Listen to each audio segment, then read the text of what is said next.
Hi, I'm Metaverse Mike, and I should be going to bed, but I wanted to take the time to, even though it's rushed, and I did it just to kind of get get it done because I've been meaning to. Um, I had some responses to other videos of yours, but you sort of came out of where I thought you were going to go, and then ended up where I thought you should go. And I think I say this exact same thing later, but this is just to get my dip my toe in the water, so to speak, because um, liquid NH was it? I think NH. I'd like to know. I'm curious what that stands for. I'm a conservative guy, and you're going to hear basically the same spiel at the end, I think. And I'm very interested in having conversations with people on the other side of the aisle. I former liberal, by the way, just so we're clear, and went on to become a MAGA Republican, and I would like to still consider myself one, but I'm not loyal to Trump, not anymore. Uh, he's in the pocket of some people, and yeah.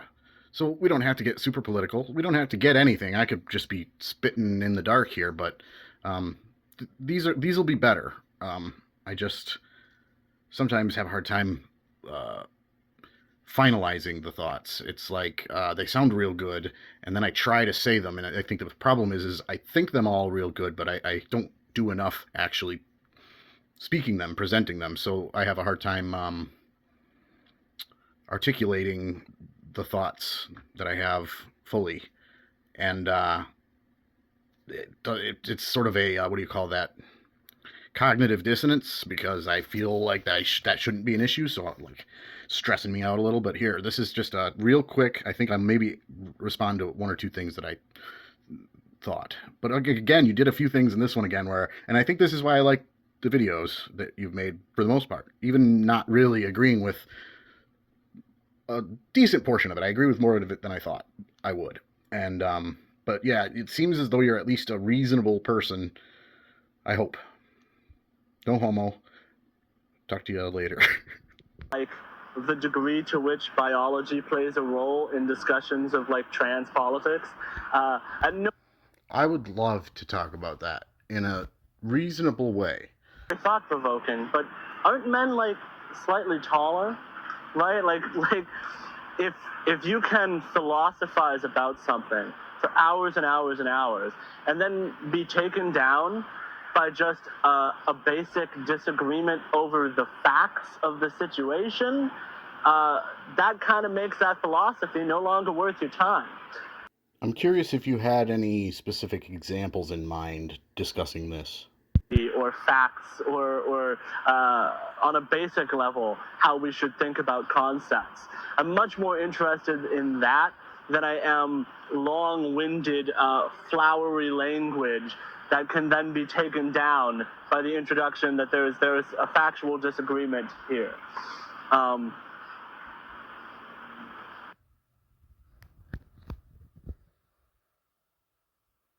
One of the next problems is I think there's a lot of value in talking about things in terms of interpretations and readings, plural, and having like a diversity of perspectives on something. Whereas some people seem to get really caught up in trying to figure out what was correctly being said, what was accurately being said in a given text. And you know, uh, there's a thinker, right? There's a thinker that I've read, Deleuze. This is a good example. Deleuze is a very complex philosophy guy. He's got a lot of weird jargon, a body without organs that might not be immediately understandable. And he's drawing on other philosophers, and you kind of have to read them before you can read him and understand him, right? And I have a very loose understanding of Deleuze. But one thing that I feel I've gotten out of Deleuze is this idea that there's a proliferation of identity labels in society, that there's more and more labels than ever before, and that's not necessarily a bad thing. I'm curious to know why it would be a good thing. I can see potentially like being specific is cool. Don't get me wrong, like the English language has way more words than most, right? If or all, I don't know for sure, but it's like an absurd amount more, if I'm not mistaken. And I've always appreciated being able to be very specific with my word choices. Um, but there's a lot of more nuance to that particular avenue. So I'm curious, what is it that you find to be good? Because at a certain point, I think it gets more than unhelpful, but um, confusing to say the least. But it feels a little intentional, right? Like we're just doing this to mess with you. Um, because I mean, come on, we gotta have some goddamn something. We gotta have a line somewhere, right? Like, I mean, I guess you could just call yourself whatever you want, but why? It's to upset people. It's what it feels like to me. That's all. People feel constrained by labels. You know, the prototypical situationship partner who's like, yeah, you know, I just really don't like labels all that much. I'm just not super into putting labels on my relationships.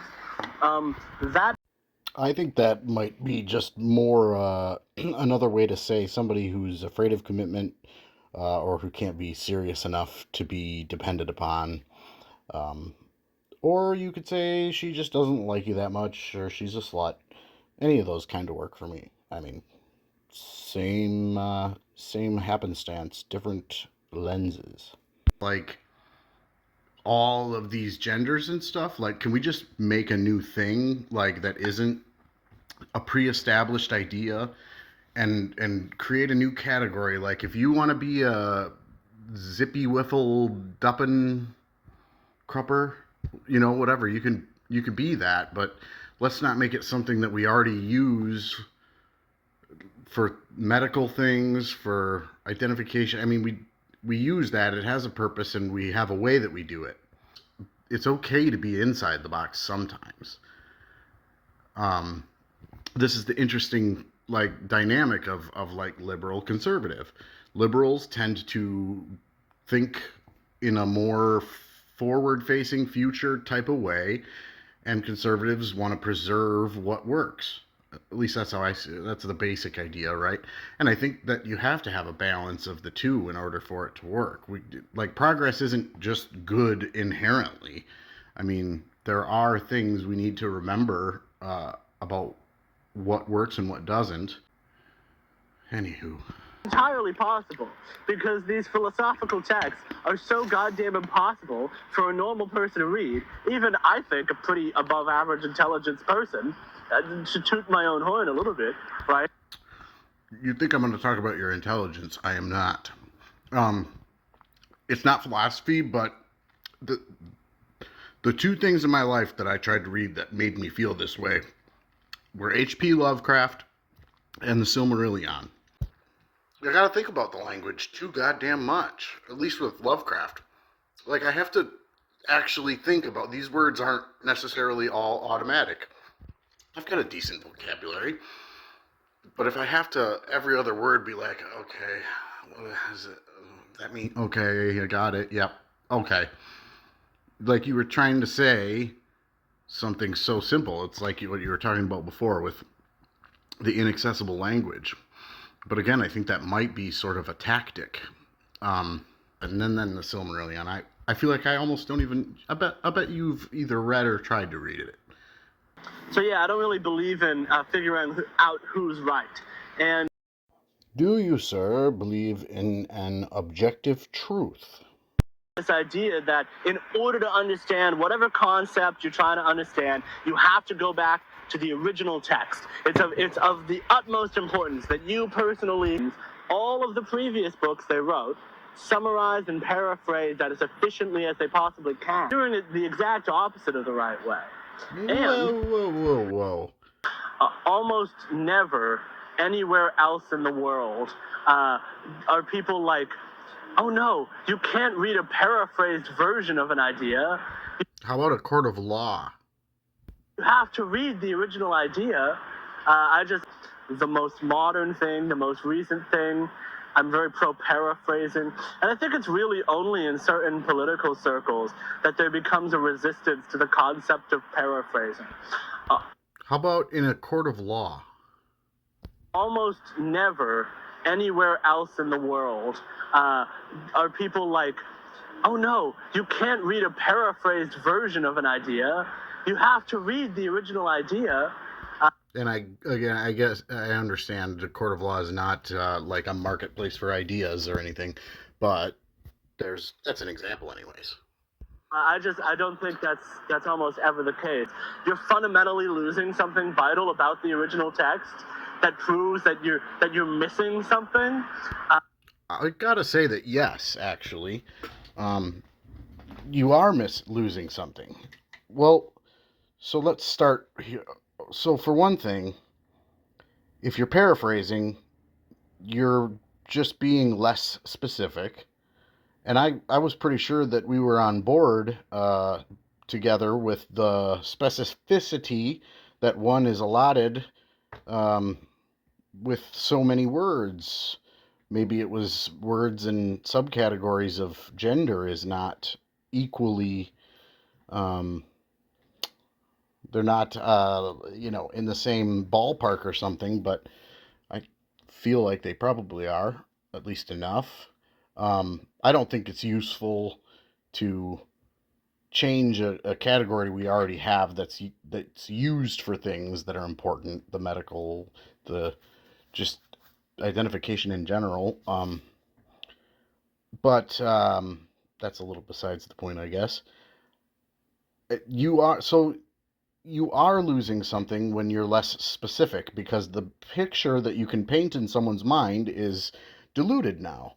Or how about I mean maybe you won't agree with this, but I think from orally presenting information to writing it down, you lose something. It's very clear that you do. You lose the tone and the emotion, the inflections, the emphasis, whatever you want. There's so many things that you lose, and that might not seem like important things to lose, but I would say that it is, because with a dull, less specific version, you're just not getting what was originally intended. But I think so, and I think that happens every time the medium is changed, at least when it comes to the sort of progression of oral, orally giving information, storytelling, let's call it, to writing it down. I mean, writing it down is awesome, useful, because then we can keep that information easier, but it shouldn't be the replacement for the information. Just my opinion. Um, yeah, and so I just think you're just a little bit kind of waffling on the specificity. If you disagree, I'd like to know why. Um, yeah, we'll just go from there, I guess. I think you're done here. That's completely backwards and inside out. That is the exact opposite of how you should be thinking about this. Wait a minute now. How who are you to tell me how I should be thinking about this?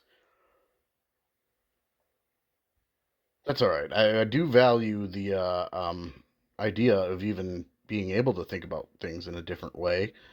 Um, yeah, this is kind of rough garbage crap, but I just had to get it out there because um, I guess no homo or anything, but I guess I don't know how actually it was the video you did where you walked away like in the woods talking about bad female advice, and I was like I gotta respond to this.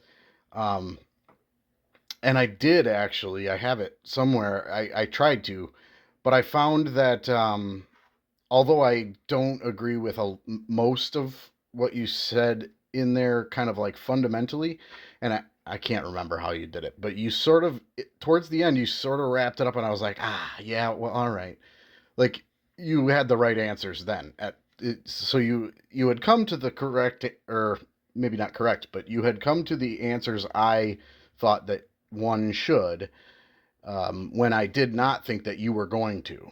So that kind of got me a little bit uh, hooked why I'm here. But I'm just a conservative guy, interested in having discussions with people on the other side of the aisle because we need to be doing that. And